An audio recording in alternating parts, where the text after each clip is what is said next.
बिस्मिल्लाहिर्रहमानिर्रहीम। फरमान मुस्तफ़ा सल्लल्लाहु तआला अलैहि वसल्लम जो जुमे के दिन मुझ पर दुरूद शरीफ पढ़ेगा मैं उसकी शफ़ाअत करूँगा। सल्लु अल हबीब सल्लल्लाहु तआला अला मुहम्मद।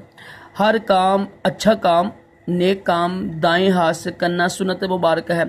राशिद अतारी नूरी दवा खाने की तरफ से, और आप देख रहे हैं मुजर्रब नुस्खे। अल्हम्दुलिल्लाह, मैंने नूरी दवा खाने चैनल पर भी काफ़ी ज़्यादा यानी फलों के बारे में, जड़ी बूटियों के बारे में बताया था। इंशाल्लाह आज हम एक बहुत ही मशहूर फल है, फलों का बादशाह है आम, इसके बारे में इंशाल्लाह सुनेंगे। कुछ लोग कहते हैं जी राशिद भाई आप ना किताब से देखकर बताते हैं इसके फ़वाइद। वो यार तो अच्छा नहीं है, जो मुस्लिम हकीमों ने लिखा हुआ है वही मैं आपको बताता हूँ। अगर इंसान एक हकीम ज़बानी बताता है आपको तो वो भी तो किताब से पढ़ के बताता है ना। क्या ख्याल है? ज़ाहिर इसके जो फ़वाइद लिखे हुए हैं, जो बुज़ुर्गों ने लिखे हुए हैं ना, तो ये कोई ऐब नहीं होता है किताब से पढ़ के सुनाना। देखो इल्म पहुँचा रहा हूँ। ऐब तो ये है ना कि मैं किताब से गलत बयान करूँ या वैसे गलत ज़बानी बयान करूँ, वो होता है ऐब। ये आम है ना, ये पाकिस्तान जो भारत है ना, इसका कौमी ये फल है। पाकिस्तान में पैदा होता है और हिंदुस्तान में पैदा होता है। जो ये पक्का आम है ना, पक्का आम, इसका जो मजाज है ना वो गर्म तर होता है पक्के आम का। जो ठंडा, जो कच्चा आम है, कच्चा आम होता है ना, कच्चे आम का ना सर्द खुश्क होता है मजाज, जो अचार के अंदर डालती है ना। तो इसके कुछ फ़ायदे सुनते हैं इंशाल्लाह हम। ये जाके में आपको पता है मीठी होता है। पहले इंशाल्लाह मैं अपने पीर मुर्शिद के हवाले से ना इंशाल्लाह आपको सुनाता हूँ यानी इसके फ़वाइद। गर्मी में ये जो फल है ना बहुत ही बड़ी अल्लाह की नेमत है। इसके बेशुमार फ़ायदे हैं, फ़वाइद हैं। आम नया खून बनाता है, आम आंतों को क़ुव्वत देता है, मैदे, गुर्दे, मसाने, असाब को ताकत बख्शता है। आम खाने से तजाबियत के मर्ज़ में फ़ायदा होता है। अलबत्ता कार्बाइड नामी केमिकल के ज़रिए पका हुआ आम खाने से तजाबियत कम होने के बजाय बढ़ सकती है। जिसको नींद ना आती हो वो एक आम खाकर ठंडा दूध पी ले, इंशाल्लाह उसको नींद आ जाएगी। आम का इस्तेमाल कैंसर वालों और दिल के मरीज वालों के लिए मुफीद है, फ़ायदेमंद है। आम खाने से मोटापा आता है, यानी इंसान का जिस्म मोटा होता है। आम कब्ज़ दूर करता है। आम खाने के बाद दूध या दूध की लस्सी यानी दूध मिला पानी या थोड़ा सा जामन खा लेने से इसकी गर्मी दूर हो जाती है। अगर दूध से गैस होता हो तो थोड़ी सी अदरक मिला लेनी चाहिए। मीठा और ताज़ा आम का थोड़ा सा गोदा हामला को यानी खिलाएं डेली, इंशाल्लाह बच्चा सेहतमंद तंदुरुस्त पैदा होगा। दूध पिलाने वाली औरत आम खाएं कि इससे दूध बढ़ता है। आम प्यास बुझ जाता है। काट कर खाने के बजाय आम चूस के खाना ज़्यादा बेहतर है। आम खाकर कच्ची लस्सी यानी दूध मिला पानी पीना आंखों की रोशनी और बदन की कमज़ोरी दूर करने के लिए मुफीद है। आम हमेशा ठंडा ही का इस्तेमाल करना चाहिए। बगैर ठंडा किए आम खाना बदन में फोड़े, फिंसी और आंखों की बीमारी पैदा कर सकता है। आम कम मकदार में खाएं जितना आप हजम कर सकते हैं। आम ज़्यादा खाने से जिगर की कमज़ोरी और मरीज़ इस्तिस्क़ा का अंदेशा है, जिसमें पेट बढ़ जाता है और प्यास बहुत लगती है। ठीक है, ये एक बीमारी है। आम की सूखी गुठली के पीसे हुए ना 3 ग्राम मगज़ को पानी के साथ खाने से मोशन के मर्ज़ में फ़ायदा होता है। ठीक है, औरतों को मखसूस अयाम में खून ज़्यादा आता हो तो आम की सूखी गुठली के मगज़ का पाउडर सुबह शाम एक खाने से इंशाल्लाह फ़ायदा हो जाएगा। खूनी बवासीर के लिए भी ये इलाज मुफीद है। कलमी आम यानी मैदे के लिए भारी और देर से हजम होता है। कलमी आम की कई अक़साम हैं,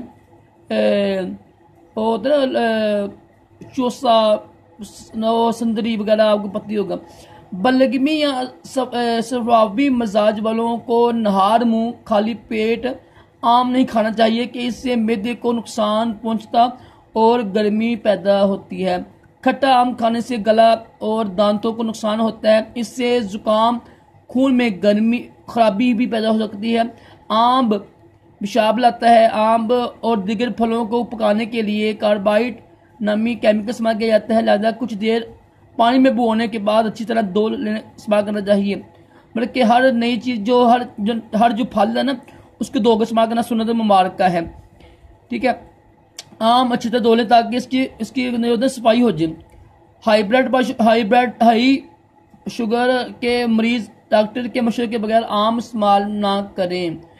ठीक है, तभी माहिरीन के मुताबिक विटामिन ए से भरपूर आम के इस्तेमाल से इंसान सेहतमंद और शादबाद रहता है। ये विटामिन जल्द को तरोताज़ा फराहम करता है, चेहरे को दानों और कील मुहासबों से बचाता है। आम में मौजूद विटामिन सी खून में कोलेस्ट्रॉल को उसकी मदाद कम करता है, जबकि उसमें मौजूद विटामिन ए बनाई को कमज़ोर होने और सूरज की तेज शुआओं के मुज़र असर से बचाता है। माहिरीन के मुताबिक जो लोग आम का ज़्यादा इस्तेमाल करते हैं उनको दमे में इंशाल्लाह मुब्तला नहीं होंगे। वो आम में शामिल एंटीऑक्सीडेंट आंतों और खून और गले के गुर्दों के सरतान के खिलाफ भी यानी काम करता है। आम का इस्तेमाल हड्डियों की बीमारी में महफूज रखता है। इसमें मौजूद कैल्शियम हड्डियों को मजबूत रखता है। यही वजह है कि आम खाने से वक्त से पहले हड्डी की कमज़ोरी कम हो जाती है ना, अगर आम खाएं डेली तो। और तहकीक के मुताबिक आम में मौजूद विटामिन ए, बी, सी और फाइबर के अलावा 20 दीगर अज्जा पाए जाते हैं जो खून की गर्दिश में शुगर के जज़ब होने के अमल को कम करता है। ठीक है, और इसके अलावा जो है ना, आम में मौजूद रेशे आंतों की सफाई करते हैं, निज़ाम हाज़म को दुरुस्त रखने की मदद करते हैं। दिल के अमराज में भी अच्छा है आम। इसमें मौजूद पोटाशियम, फाइबर और विटामिन दिल की सेहत में इजाफे का बायस बनते हैं, जबकि इसमें मौजूद पोटाशियम अफशाए खून को कंट्रोल करता है और हाई ब्लड प्रेशर जिनको होता है। ठीक है जी, और इसमें मौजूद विटामिन ई से भरपूर आम जल्द को ताज़ा रखता है, चेहरे पर दाने निकलते हैं। ठीक है, और वजन में कमी की सूरत में आम और दूध का इस्तेमाल ज़बरदस्त और मिसाली इलाज है। आम में शक्कर तो होती ही है, लेकिन प्रोटीन की कमी होती है। उसके अलावा भी ना बेशुमार इसके फ़वाइद हैं।